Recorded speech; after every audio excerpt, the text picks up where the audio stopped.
Hello everyone, मैं आलोक एक बार फिर से आप सबका स्वागत करता हूं आपके अपने YouTube channel the pro founder में। पिछले लेक्चर में हमने यूरोप महाद्वीप की दो भौतिक विशेषताओं, उत्तरी या पश्चिमी उच्च भूमि तथा उत्तरी यूरोपीय मैदान को कवर किया था। आज के लेक्चर में हम अपने टॉपिक को आगे कंटिन्यू करते हुए यूरोप महाद्वीप की शेष दो भौतिक विशेषताओं, मध्यवर्ती पठारी प्रदेश तथा दक्षिणी पर्वतीय प्रदेश को कवर करेंगे। सो गाइस, अपने लेक्चर की ओर चलते हैं। Let's start. यूरोप महाद्वीप की तीसरी भौतिक विशेषता है मध्यवर्ती पठारी प्रदेश अर्थात द सेंट्रल अपलैंड्स और प्लेटो। यह प्रदेश विषम धरातल वाला है जहां प्राचीन काल में निर्मित पहाड़ियां स्थित हैं। कालांतर में यह पहाड़ियां अपरदित हो गई हैं व घिसकर अवशिष्ट पर्वत के रूप में विद्यमान है। मध्यवर्ती पठारी प्रदेश यूरोप महाद्वीप के मध्यवर्ती क्षेत्रों में पूर्व व पश्चिम दिशा में फैले हुए हैं। मध्यवर्ती पठारी प्रदेश पश्चिम में फ्रांस और बेल्जियम से लेकर पूर्व में चेक गणराज्य अर्थात चेक रिपब्लिक तक विस्तृत हैं। बात करें इनमें आने वाले क्षेत्रों की तो इसमें फ्रांस, बेल्जियम, स्विट्ज़रलैंड, ऑस्ट्रिया, दक्षिणी जर्मनी व चेक गणराज्य शामिल हैं। इन पठारी प्रदेशों में बहने वाली प्रमुख नदियां हैं राइन, रोन, डैन्यूब व एल्बे। गाइस, डैन्यूब नदी यूरोप महाद्वीप की दूसरी सबसे लंबी नदी है। यूरोप महाद्वीप की चौथी व अंतिम भौतिक विशेषता है दक्षिणी पर्वतीय प्रदेश अर्थात सदर्न माउंटेन रीजन और southern alpine mountain system. Guys, इस माउंटेन सिस्टम को एल्पाइन नाम यहाँ पर स्थित आल्प्स पर्वतमाला के नाम पर दिया गया है।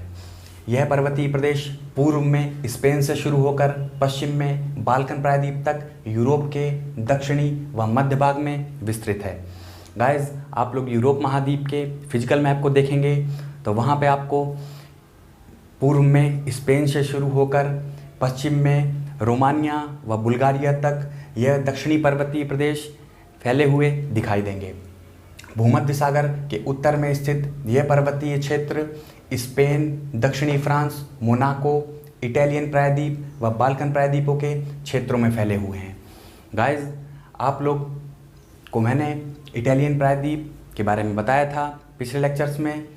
मैंने कहा था कि इटालियन प्रायद्वीप भूमध्य सागर को दो भागों में बांटता है, पश्चिम में टायरेनियन सी तथा पूर्व में एड्रियाटिक सी। मैंने आप लोगों को बाल्कन प्रायद्वीप के बारे में बताया था। मैंने कहा था कि बाल्कन प्रायद्वीप में कुल 11 देश आते हैं। इनकी सूची मैं आने वाले लेक्चर्स में आपको बनवाऊंगा। दक्षिणी पर्वतीय प्रदेश में आने वाले प्रमुख पर्वत हैं आल्प्स पर्वत, पिरेनीज पर्वत, एपिनेंस पर्वत, दिनारिक आल्प्स पर्वत, बाल्कन माउंटेन्स, कार्पेथियन माउंटेन्स व कॉकेशस माउंटेन्स। गाइस, यह पर्वत विश्व के सर्वाधिक नवीन वलित पर्वत हैं। इनके शिखर ऊंचे व नुकीले हैं। गाइस, नवीन वलित पर्वतों के बारे में मैं आने वाले लेक्चर्स में आपको डिटेल में जानकारी दूंगा। गाइस, जब मैं आपको पृथ्वी की आंतरिक संरचना में प्लेट टेक्टोनिक्स के बारे में पढ़ाऊंगा तब मैं आपको नवीन वलित पर्वतों के निर्माण की प्रक्रिया को भी समझाऊंगा। अभी के लिए आप बेसिक इंट्रो के तौर पर यह समझ लीजिए कि जब भी दो महाद्वीपीय प्लेटों का अभिसरण होता है अर्थात दो महाद्वीपीय प्लेटें एक दूसरे से टकराती हैं तब वहाँ पर भूसन्नति में अवसादों के निक्षेपण व संकुचन से नवीन वलित पर्वतों का निर्माण होता है। गाइस, आल्प्स पर्वत श्रृंखला का निर्माण भी यूरेशियन व अफ्रीकन प्लेट के अभिसरण से हुआ है। यह अल्पाइन क्षेत्र जागृत ज्वालामुखियों का क्षेत्र है। इसमें माउंट एटना, माउंट विसुवियस व माउंट स्ट्रोम्बेली ये तीन मुख्य एक्टिव वॉल्केनोज हैं। माउंट स्ट्रोम्बेली को हम भूमध्य सागर का प्रकाश स्तंभ भी कहते हैं। गाइस, अब हम इन सभी पर्वतों को एक एक करके डिटेल में पढ़ते हैं। यूरोप महाद्वीप के सदर्न एल्पाइन माउंटेन सिस्टम में पहला माउंटेन सिस्टम है आल्प्स अर्थात आल्प्स पर्वतमाला। आल्प्स पर्वतमाला यूरोप महाद्वीप की सबसे ऊंची व सबसे विस्तृत पर्वतमाला है जो मध्य यूरोप में 1200 किलोमीटर की लंबाई में फैली हुई है। गाइज, अल्प्स पर्वतमाला यूरोप महाद्वीप की सबसे ऊंची व सबसे अधिक लंबाई में फैली हुई पर्वतमाला है। अल्प्स दक्षिण व पश्चिम में फ्रांस से लेकर पूर्व में स्लोवेनिया तक तथा उत्तर में जर्मनी से लेकर दक्षिण में मोनाको तक एक चाप के रूप में फैली हुई है। गाइस, आप लोग फिजिकल मैप पर अल्प्स पर्वतमाला को लोकेट कीजिए। अल्प्स में France, Italy, Switzerland, Germany, Austria, Slovenia, Croatia, Bosnia व हर्ज़ेगोविना, मोंटेनेग्रो, सर्बिया व अल्बानिया समेत कुल 11 देशों के क्षेत्र आते हैं। गाइस, इस पॉइंट से आप समझ सकते हैं कि अल्प्स पर्वतमाला कितनी अधिक विस्तृत है। सबसे बड़े अल्पाइन क्षेत्र वाले देश ऑस्ट्रिया, इटली, फ्रांस व स्विट्ज़रलैंड हैं। गाइस, इन देशों को एक्चुअल में ट्रू एल्पाइन कहा जा सकता है। अल्प्स पर्वतमाला इटली को फ्रांस से अलग करती है। गाइस, यह प्रश्न पहले कॉम्पिटिटिव एग्जाम्स में पूछा जा चुका है कि अल्प्स पर्वतमाला किन दो देशों को एक दूसरे से अलग करती है। तो आप याद रखेंगे कि अल्प्स पर्वतमाला इटली को फ्रांस से अलग करती है। दूसरे शब्दों में हम यह भी कह सकते हैं कि यह अल्प्स पर्वतमाला इटली को यूरोप से भी अलग करती है। अल्प्स पर्वतमाला की सबसे ऊंची चोटी माउंट ब्लांक है, जिसकी ऊंचाई 4808 मीटर है। गाइस, आप याद रखिएगा कि माउंट ब्लांक सिर्फ अल्प्स पर्वतमाला की सबसे ऊंची चोटी है, ना कि ये यूरोप महाद्वीप की सबसे ऊंची चोटी है। यूरोप महाद्वीप की सबसे ऊंची चोटी माउंट एल्ब्रुस है, आगे आपको बताऊंगा। गाइस, बात करें माउंट ब्लांक की तो ये फ्रांस, इटली व स्विट्ज़रलैंड में विस्तृत है। बात करें दूसरी पर्वतमाला पिरेनीज पर्वतमाला, यह पर्वतमाला फ्रांस और स्पेन के मध्य प्राकृतिक सीमा बनाती है। एग्जाम में एग्जामिनर हमसे पूछ सकता है कि निम्नलिखित में से कौन सी पर्वतमाला फ्रांस और स्पेन के मध्य प्राकृतिक सीमा बनाती है। तो हम याद रखेंगे कि पिरेनीज पर्वतमाला फ्रांस और स्पेन के मध्य प्राकृतिक सीमा अर्थात नेचुरल बॉर्डर बनाती है। इसकी लंबाई की बात की जाए तो इसकी लंबाई लगभग 500 किलोमीटर है। यह आइबेरिया प्रायद्वीप अर्थात पुर्तगाल, स्पेन व अंडोरा को यूरोप से अलग करती है। पिछले लेक्चर में मैंने आइबेरियन पेनिनसुला के बारे में आप लोगों को लिखा रखा है। अंडोरा इसके हृदय में स्थित है। गाइस, आप मैप पर देखेंगे कि अंडोरा देश फ्रांस और स्पेन की सीमा पर स्थित है तथा यह पर्वतमाला भी इन दोनों देशों की सीमा पर स्थित है। इसलिए इस पर्वतमाला के हृदय में अंडोरा खुद ब खुद आ जाता है। पिरेनीज पर्वतमाला की सबसे ऊंची चोटी पाइक एनोटो है अर्थात पीक एनोटो। इसकी ऊंचाई 3404 मीटर है। बात करें पाइक एनोटो या फिर पीक एनोटो की तो यह स्पेन में स्थित है। बात करें एपिनेंस पर्वतमाला की, एपिनेंस पर्वतमाला इटली में उत्तर दक्षिण में लगभग 1200 किलोमीटर में फैली हुई पर्वतमाला है। गाइस, मैप पर आप देखेंगे एपिनेंस पर्वतमाला आपको इटली में जैसे जैसे इटली की लंबाई उत्तर से दक्षिण आती है वैसे वैसे ही एपिनेंस पर्वतमाला इसके लंबाई के साथ साथ उत्तर से दक्षिण आती है।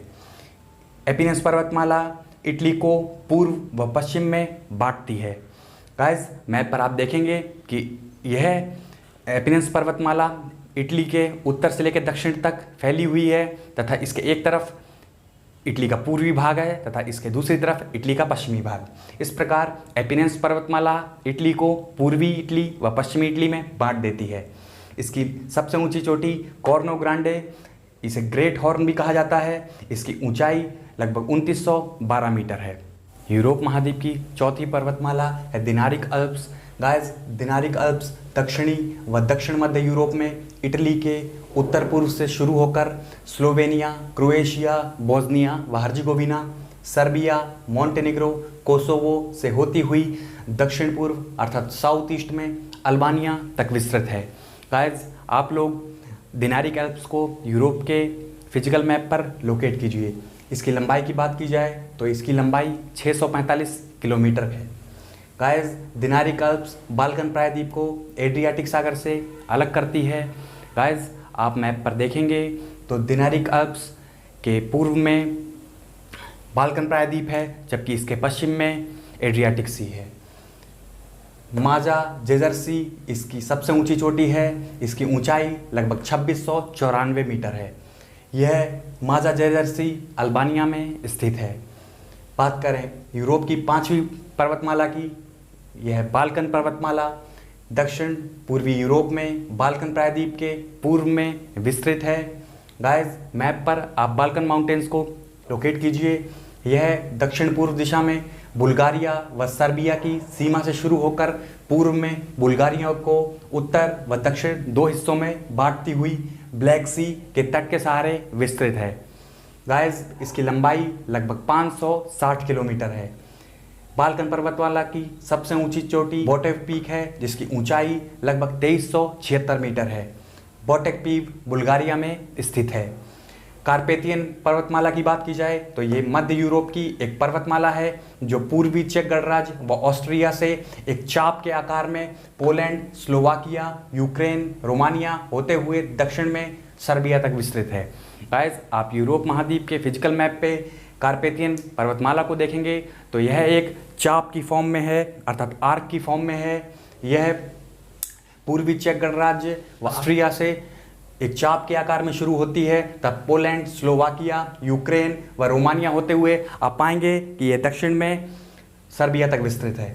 यह पर्वतमाला यूराल पर्वतमाला व स्कैंडिनेविया पर्वतमाला के बाद यूरोप की तीसरी सबसे लंबी पर्वतमाला है। गाइस इसकी सबसे ऊंची चोटी ट्राटा पर्वत है, जिसकी ऊंचाई लगभग 2655 मीटर है। ट्राटा पर्वत स्लोवाकिया व पोलैंड के मध्य प्राकृतिक सीमा बनाता है। गाइस अब इस बात को आप याद रखिएगा, हो सकता है एग्जाम में एग्जामिनर आपसे पूछ ले कि स्लोवाकिया और पोलैंड के मध्य प्राकृतिक सीमा कौन सा पर्वत बनाता है, तो आप याद रखेंगे सही उत्तर है ट्राटा पर्वत। ट्राटा पर्वत कार्पेथियन पर्वतमाला की सबसे ऊंची चोटी भी है। बात करें अंतिम पर्वतमाला कॉकेशस पर्वतमाला, पिछले लेक्चर्स में मैंने आपको बताया है कि कॉकेशस माउंटेन्स एशिया महाद्वीप व यूरोप महाद्वीप की सीमा बनाते हैं। गाइस यह पर्वतमाला एशिया व यूरोप की सीमा बनाते हैं। यह पर्वतमाला 4 देशों अर्मेनिया, अजरबैजान, जॉर्जिया व रूस में फैली है। पिछले लेक्चर्स में मैंने आपको बताया है कि अर्मेनिया पूर्णतः एशिया में है, जबकि अजरबैजान व जॉर्जिया 2 ट्रांसकॉन्टिनेंटल कंट्री हैं, पर रूस रूस की बात चल रही है जो यूरोप में स्थित है। गाइस ये कैस्पियन सागर व ब्लैक सी के बीच में फैली हुई है। यूरोप महाद्वीप की सबसे ऊंची चोटी माउंट एल्ब्रस, जिसकी ऊंचाई 5642 मीटर है, इसी कॉकेशस पर्वतमाला में स्थित है। यह चोटी रशिया में स्थित है। गाइस आप लोग मैप पर कॉकेशस माउंटेन को लोकेट कीजिए, आप देखेंगे कि माउंट एल्ब्रस रूस में स्थित है।